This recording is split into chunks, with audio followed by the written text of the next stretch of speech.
All right, it's time, class. It's time. Finally, what we've all been waiting for. Finals time. It is time to find out your final grade, take your final test, and get out of school. I am Alex, here at the Umbrella Podcademy.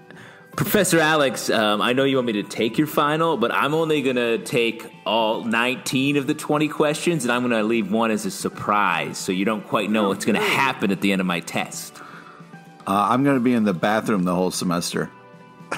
It's too late for that. That's the kid with dysentery. I know him. I'm Justin, the best student at the Podcademy.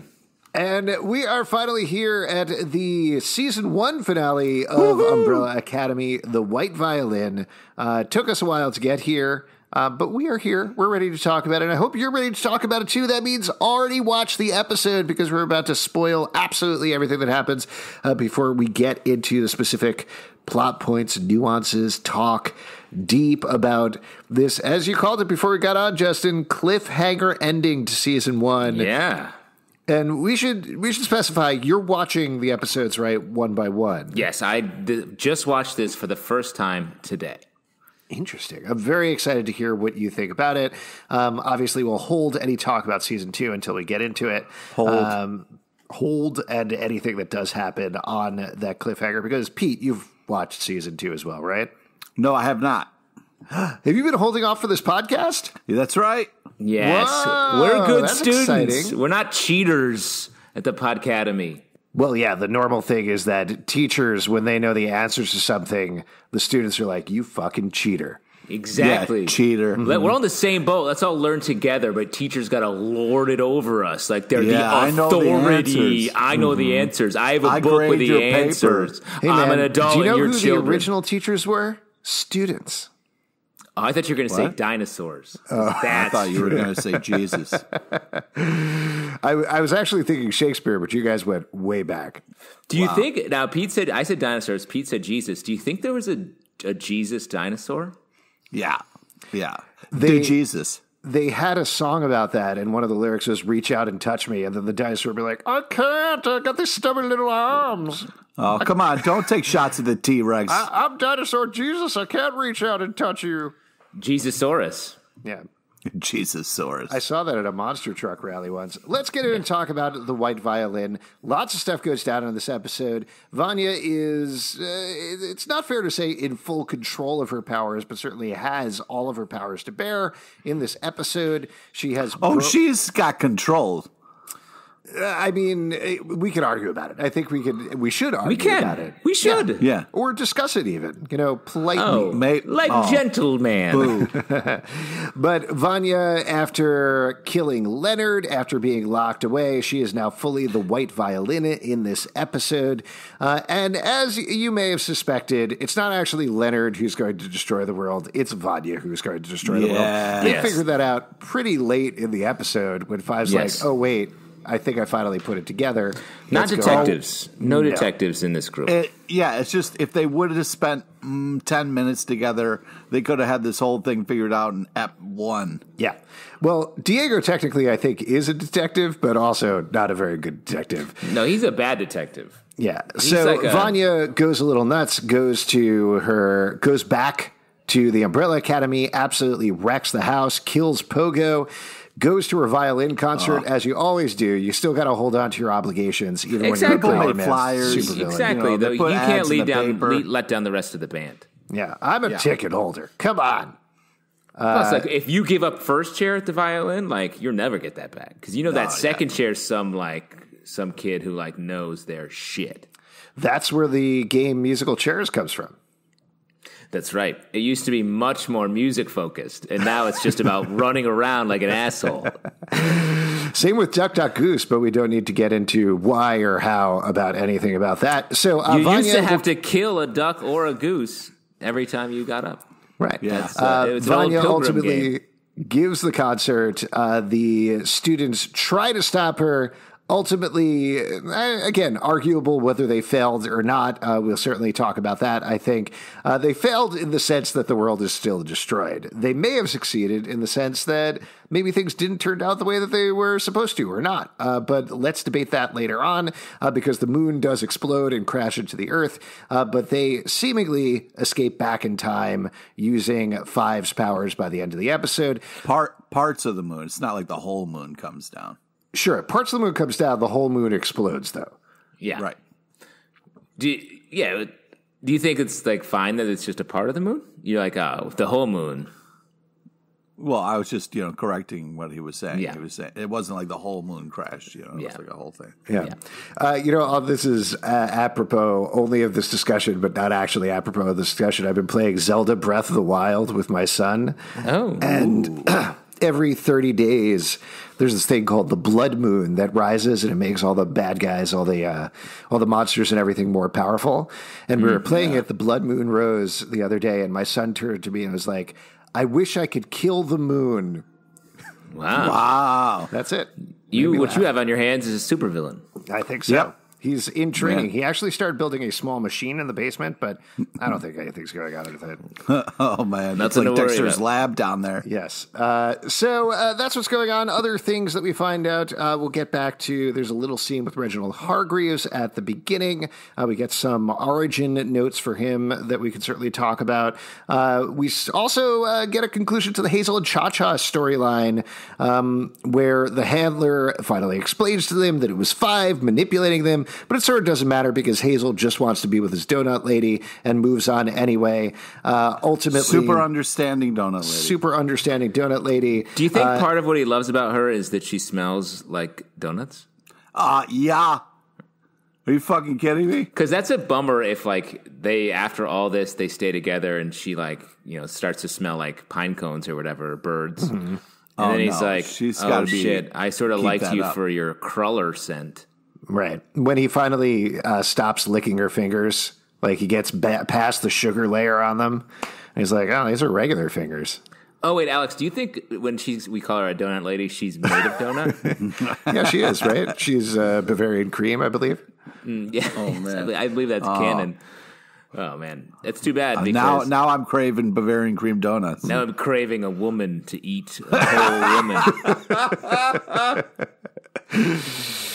That doesn't, that kind of resolves, kind of doesn't. Ultimately, Hazel and Cha-Cha break up, it seems, but they also get flash fried by the end of the world, so that's what's going on with them. Sure. But most of it is very focused on Vanya and them all coming together to try to stop her, even though they disagree about the methods. Before we get to that, though, let's talk overall about the season. I know we've had a lot of differing opinions about it, but given that we're here at the finale of season 1, how'd you feel about this episode? How'd you feel about the season overall? I really liked it. I mean, we got some great musical, fun montage. That whole Saturday thing was a blast. Yeah. Music right at the credits at the fun high point. I think... Hazel got to go out like a boss, like he wanted. I was really impressed with the season overall. Got a little muddy some episodes, but overall, you're getting fun fight episodes, great music to go with it. They're kind of breaking the fourth wall, not really, but having some fun with you. I think this was a blast of a show, had some interesting characters. Pogo did not deserve that bullshit. And I enjoyed it overall. Justin, what about you?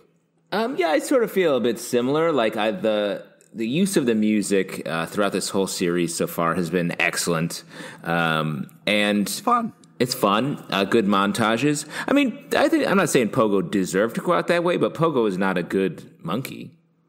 Oh, come on, man! It's a bad monkey. Didn't deserve that. Bad monkey. That's rough, man. Yeah, that's. If you got a bad monkey on your hands, you don't have a lot of choice other to impale him on some antlers.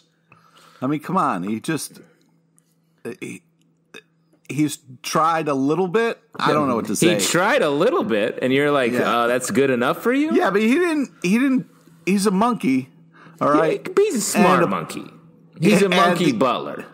Right, and he did his best with the bullshit that he had. I mean, I don't think he did his best. I think he was a little bit too much in his head. He was like condescending when he should have been a little bit more with the people.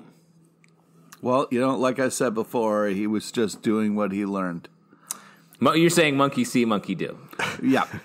If I may call that back. I'm with Pete, honestly. I mean, if we're going to talk about this very specifically, Pogo did not deserve to get impaled on some antlers, even if, as we all know, the elk is the natural enemy of the monkey. That's true. So it was always going to end up that way. No debate there. Yeah, it's like Chekhov said. If you introduce antlers in the first act, the monkey's going to die on them in the last act. Come on! Yeah. Come out. Hey! We've all seen Bambi. Yeah. The thing is, this monkey saw bad, and this monkey did bad. Right. So, I want more from a character I want to like. I want more than that. I want them to be a little bit more caring for the people. I understand what you're saying, but just from an emotional standpoint, I think this was the first unforgivable thing that at least I felt I saw Vanya do in this season. What she did to Allison felt like an accident. Leonard was on purpose, but he deserved it. Pogo did not deserve to be impaled and die for what he did, I think. Yeah, I guess she definitely was seeking revenge, but she even says to him, did you know? Did you willfully contribute to the fact that I was, treated horribly and imprisoned for my entire life? And he's like, yes. He knew what he was doing, and then he admitted to it, and she meted out a punishment. I'm not saying I would do that in the same way, but it seems like you would do that exactly. No, I don't have any antlers on my wall. Okay. I'd be throwing my monkey butler into a poster. Oh, sweet. What kind of poster? Oh, all the coolest posters, John Belushi with college written on his sweatshirt. Wow. Albert Einstein with his tongue out. Yeah. Wow. Yeah. Wow. Oh, and you guys should know I'm still in college. I've been a college freshman for decades at this point. Yeah, man, I do not know how they have not kicked you out of Monsters U yet. Yeah. I mean, man, I just run shit here. Yeah, can I give you a little cheat that might help you get out of it? Laughter more powerful than scares. Nice. Also, those pottery credits aren't going to transfer over. You got to let that go. No, they're good. I'm going to make them. I made a lot. I threw a lot of pots. I Patrick Swayze'd my way through a lot of shit. Oh yeah, dude. Oh boy. All right. Let's. What else should we talk about here? Do we want to go back talk about the first scene, because that's kind of an interesting little thing to throw in at the end of the season here. Yes. We see Hargreaves getting a white violin from a dying woman, I believe his mother. Then there's where was this? This is a magical place. This was weird. It looked like Krypton. It looked like Krypton just before it was exploding. It's a weird bunch of weirdness right at the end of the episode is what it is. He has actually the beginning jar. of the episode. The beginning of the episode. The beginning of the episode. Yeah, sorry. It's a weird thing to throw in there because it's not really explained much. All it explains is they're called the Umbrella Academy because he bought an umbrella factory, I think. Well, and did you notice that the umbrella sales, the umbrella shop said for sale by J. King. Yeah. Joe King, the Joker. Oh, man. The movie The Joker. Wow. You think it was Joaquin Phoenix is going to show up? That's what I think. Yeah. Joaquin Phoenix, Phoenix Force, X-Men 3. Oh, wow. Man. Now, The Last Stand. The Last Stand, music stand, Vanya's concert. See? I can't believe you didn't go for umbrella stand, but otherwise I'm 100% behind that. What the jar? Did he release glowing sperm into the air? Is that what happened there? It was sperm. Very smartly observed, Pete. It was definitely sperm he was throwing into the air. That's one of Pete's superpowers, actually. He was born on the same date as the Umbrella Academy kids, and I've known Pete for a long time. You can walk anywhere with him, and he'll just point all of a sudden out of nowhere and be like, that's sperm. There's some sperm. It's true. I think I would, this is venturing a wild guess, but it feels like it's implying maybe in some way he created the Umbrella Academy kids, probably, right? Does he have glowing sperm and he's been saving it in a jar by a dying lady? Is that what we're supposed to believe? I don't know. I wish it connected more with the episode in some way, honestly. Well, and honestly, it feels like it's mixing in another element that, like, it felt very fantasy. And I just didn't. I don't feel like it mixes. I don't know if you noticed, but those were like fancy, kind of like artsy looking spaceships that were taken off. It wasn't any. I thought it was missiles.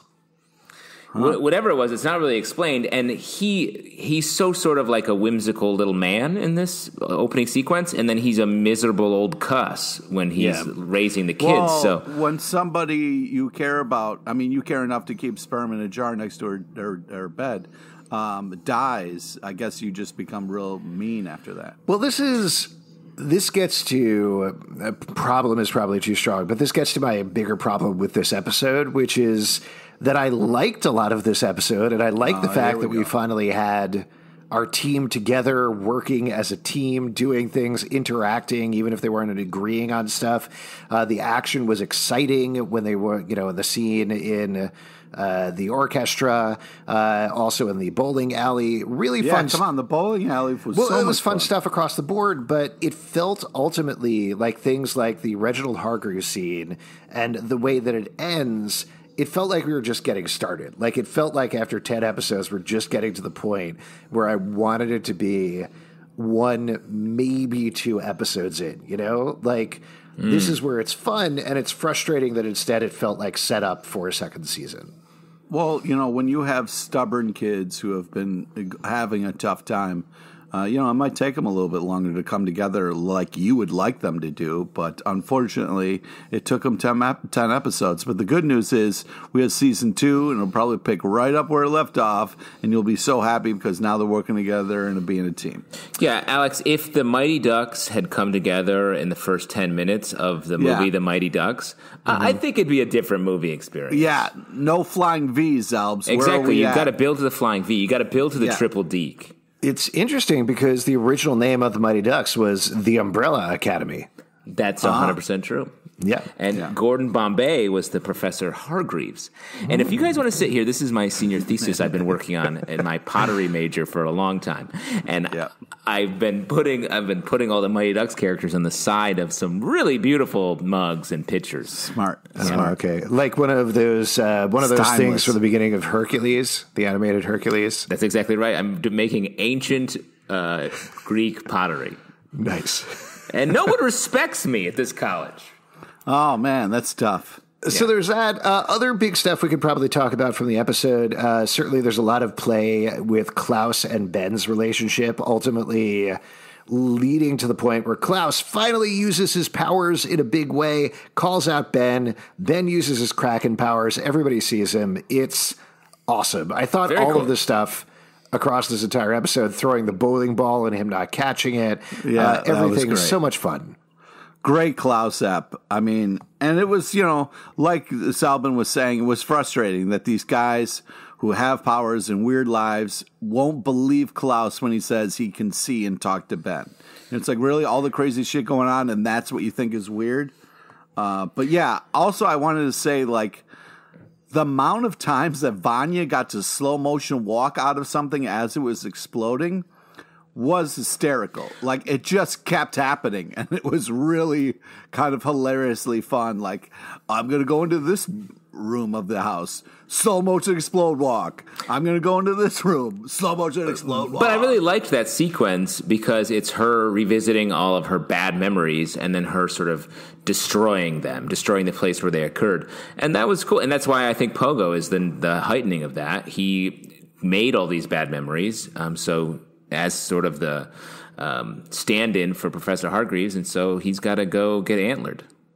There was a lot of reliance on the flashbacks throughout the episode, which I thought were very good. In general, it's funny. I feel like flashbacks are kind of a mixed bag a lot of the time, but with this show, they could do them a whole lot more. Like there were episodes where they didn't do them, and it didn't draw that line, because what is interesting is watching this really fucked up childhood that they had and how it influenced them as adults.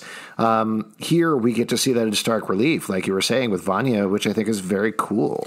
Yeah, I mean, the whole show, or at least the season, is about, like, the arrested development they all had. Like, they stopped progressing as people because of what Professor Hargreaves did to them, what the circumstances of their lifestyle, and not having that true parents to guide them. I mean, in this episode, they lose all of their oversight. Mom gets left behind in the mansion. She gets wrecked. Pogo, as we've discussed, he gets bambied. And then the mansion itself, sort of a stand-in for Professor Hargreaves, is fully destroyed.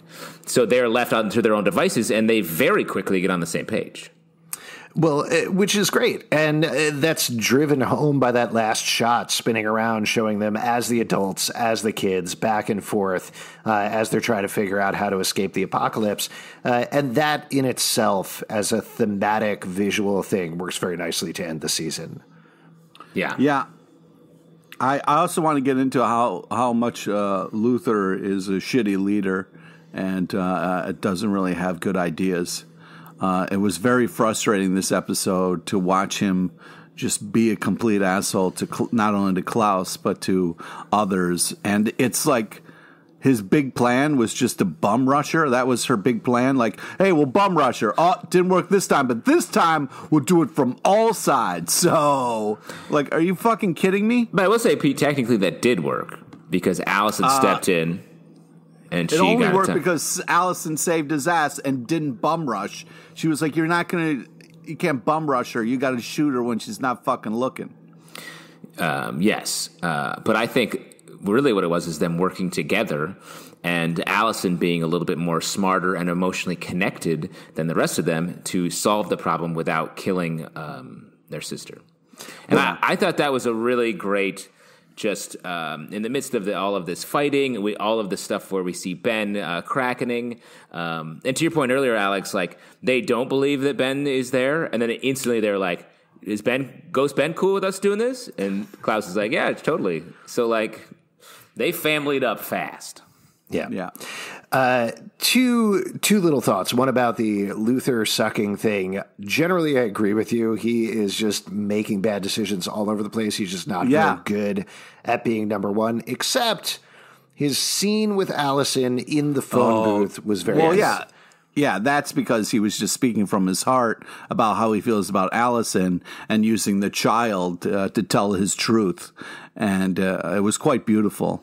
And so do you like that relationship, Pete? You seem, I can't tell if you're down on it or not. Well, it's a little weird because they're kind of like brother-sister. But not I mean, genetically. Right. Yeah, they were just raised together as brother and sister. Cool. But you think it's weird?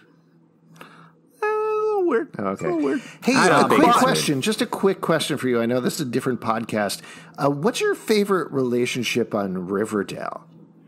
I would like to say, though, that the phone booth romance is real, and I thought, that... Is it Bughead, Pete? Betty and Jughead? Yes. Whose parents are in a relationship together? So they're being raised under the same roof? They live in the same house as brother and sister. Yeah, but they're not... All right. Okay. Let's see what you're doing here. It's amazing that we can bust your balls across podcasts. Yeah. That's like dimensions. What's upsetting is I'm worried about that relationship in Riverdale. So I don't know how much longer I'll get to live my Bughead best life. But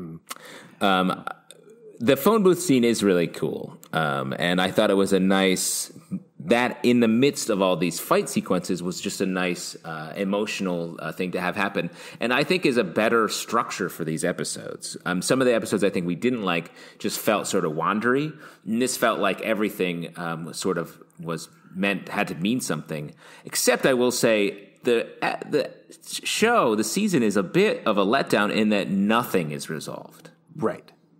Well... They're going to hopefully save the day because they were able to time travel. So the resolve still could be coming. But what I'm saying is like other like famous movies and TV shows that do cliffhangers like this at least give you enough resolution that you feel like you watched something. Like Back to the Future always spun forward to the next one. Like The Empire Strikes Back. Like that's like there's some resolution there, and you know that it's not story's not over, but like everyone's in a resting place. This was literally cutting away in the middle of the biggest climax of the series. Yeah, it's the sort of thing. Not to backseat right, but to your point, Justin, it's the sort of thing where, like, if they stopped the apocalypse, they stopped Vanya, and were like, wow, we did it. This is great. And then a week later, the moon exploded or something. That's sort of a different thing. Here, or even if it was like minutes later, or like we find resolution, everything's fine. They look up and the moon explodes. Right. Then I'm like, oh, that feels like the end of something. And then we just see the next problem, and it plays as a little bit of a joke. This felt like, oh, there must be a scene I'm missing. Right. I think they tried to get the sense of that, where they were like, yeah, we did it. But to your point, immediately afterwards, they realized the moon exploded and they did not, in fact, do anything. It was a fun Klaus moment where he was like, hey, guys. Yeah. So, well, on that note, and we mentioned this earlier, what do you think? Did they actually change anything? Yes. They were able to time travel so they could still save the day. I mean, I guess we don't really know. I would say yes, they did, because if the moon rock hits the Earth, they will die in the symphony, the orchestra place, as opposed to at the mansion. But I feel like they could be traveling through time and space back to the mansion. They could just die there. Yeah, I guess we'll have to see how it all plays out when they get into the second season or potentially beyond. Jumping back, though, let's talk about we touched about the Hazel Cha-Cha stuff. I had a question about the handler.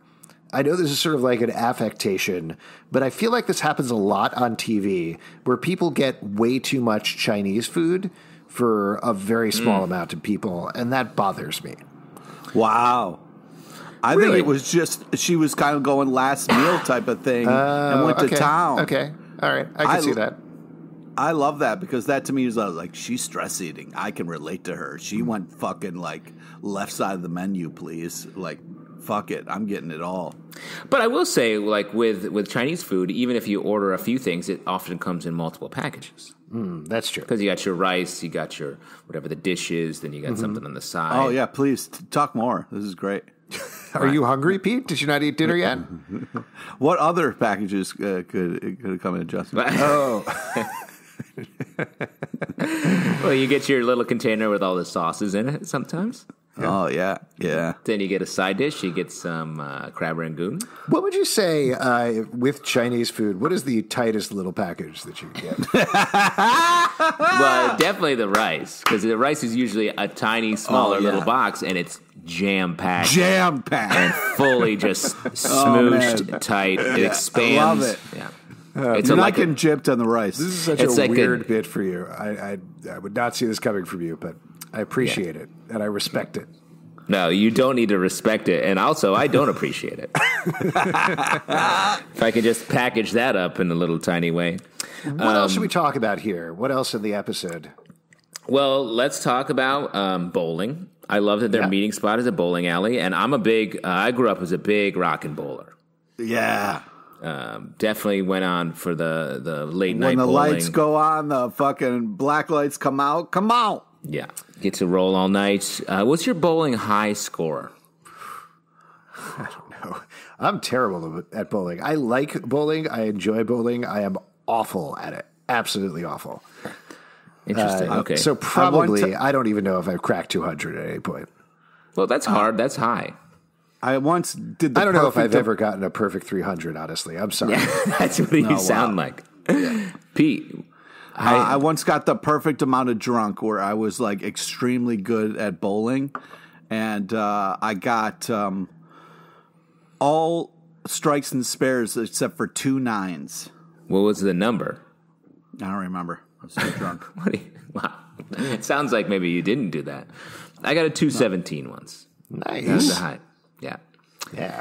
Yeah, I like these scenes a lot. There's some fun lines in there. I don't remember. I think it was Klaus who says it when they're getting attacked and says something like, do you think they're here for Derek's birthday party? Yeah, that was very funny line. He also threw the cake at a guy with a machine gun. That's great. Sliding down the bowling alley, the lane, excuse me, and crashing through the pins. Very fun as well. That was just great. Yeah, just fun stuff.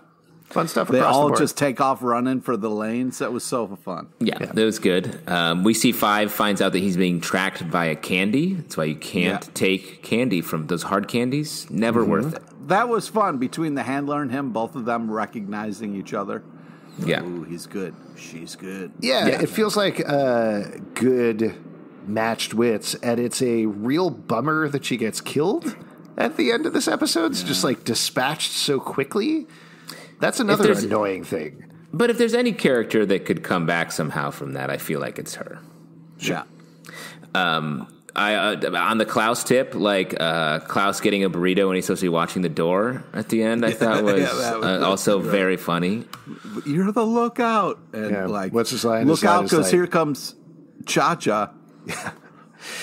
He says something. It's so casual, his delivery on I thought I said no cilantro, and then he just sees everything going wrong.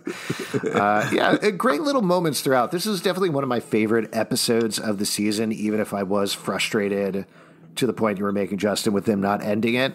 But it's certainly the sort of thing where it's like, without I have watched the second season, so without getting into spoilers, my feeling I remember being left with this is like, I didn't like this season, but there was enough that I liked that I want to check out season 2. You know? Yeah, I mean, so you're saying you want to check out season 2, and you are actually already watched season 2. I'm just recalling this is my feeling. classic professor shit, trying to tell us what to do because you think you know us. But also, like, that's the perfect place to leave us, right? Wanting more. And that ending was like, fuck, I really want to tune in to see what the fuck happens. Yeah, but I guess my point is it's the difference between, like, eating half of a steak and being like, oh, I'm going to leave some of this because I want some more for tomorrow. And then someone being like, hey, do you see this picture of a steak? Pretty good, right? Do you want some more of this? And you're like, yeah. And like, well, it's not here. You have to wait till season 2 of the steak. You lost me at eating half of a steak. It does feel like they tried the classic showrunner thing of, you got to pick up our show because we have this crazy cliffhanger that everybody's going to want to see resolved. But they did it slightly wrong.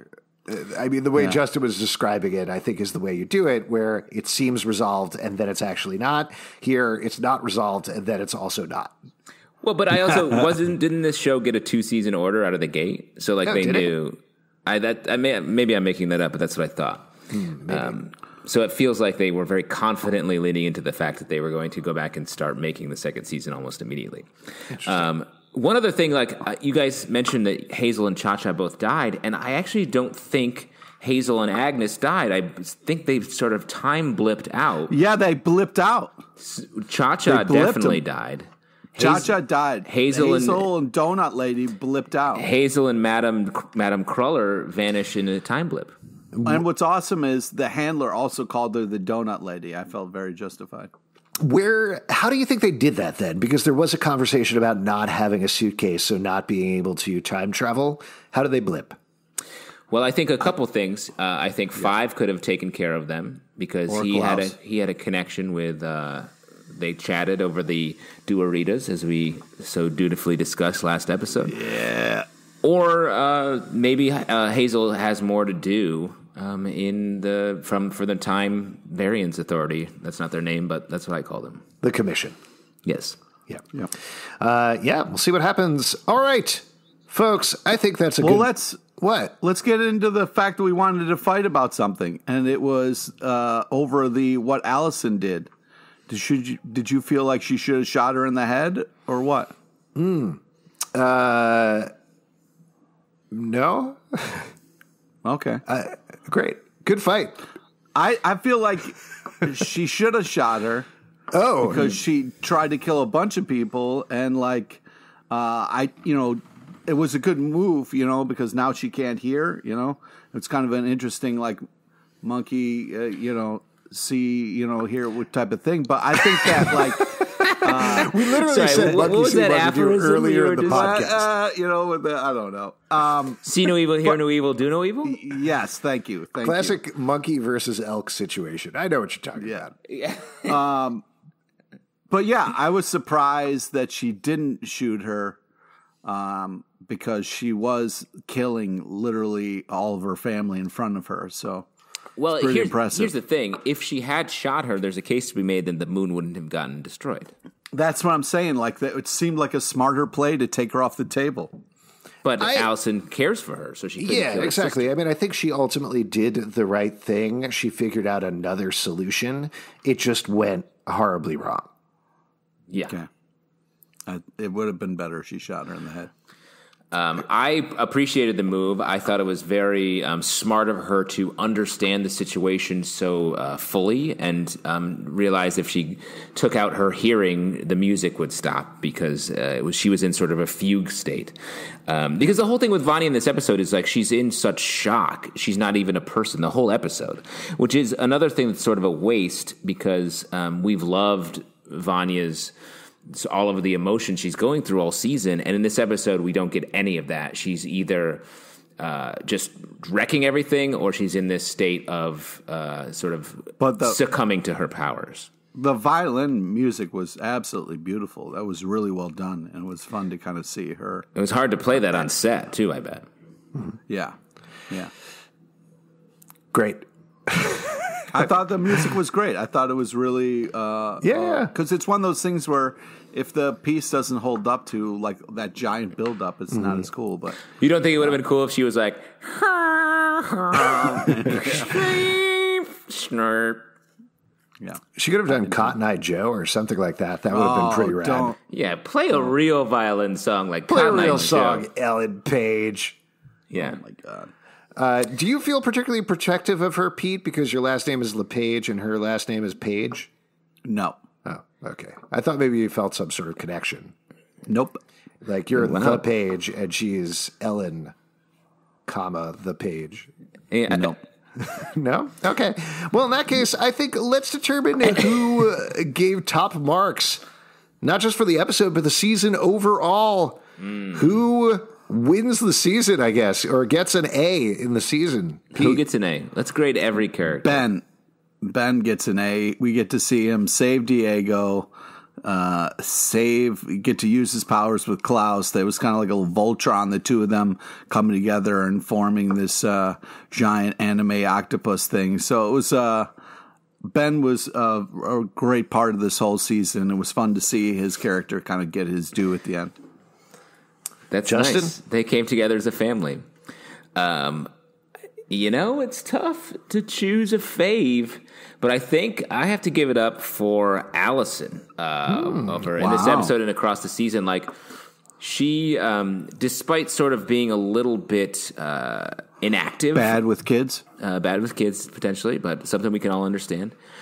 She was a little bit inactive throughout the season, but as it went on, she was the only one who was sort of aware of the emotional stakes that were happening, both in her relationship with Luther and what was happening with Vanya and the rest of the family as a whole. And I think her choices really built across the whole season and ending in her move at the end, which we think is at least part one of saving the day. I got to give it up for Klaus all day, every day. Come on. Just great this episode. As we talked about, Klaus. so many fantastic moments. The main reason that I kept watching the show over the course of the first season, just because Robert Chiat is so good, so much fun. Like you said, the stuff with Ben is super fun, but even him just as a character is great in every single interaction. And he's one of the only characters that really relates in some way to every other character on the show, which is the other thing that makes him special. So awesome. Always Klaus. Klaus is in the house. Klaus House.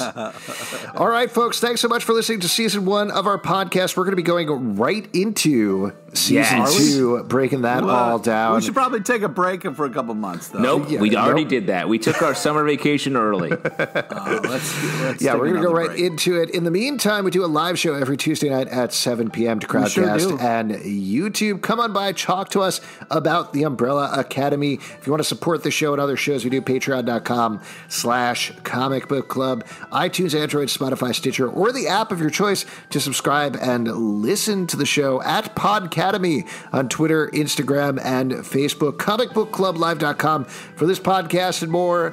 For the Umbrella Podcademy, class dismissed. What a cliffhanger. Woo-hoo. Did we graduate? I don't know.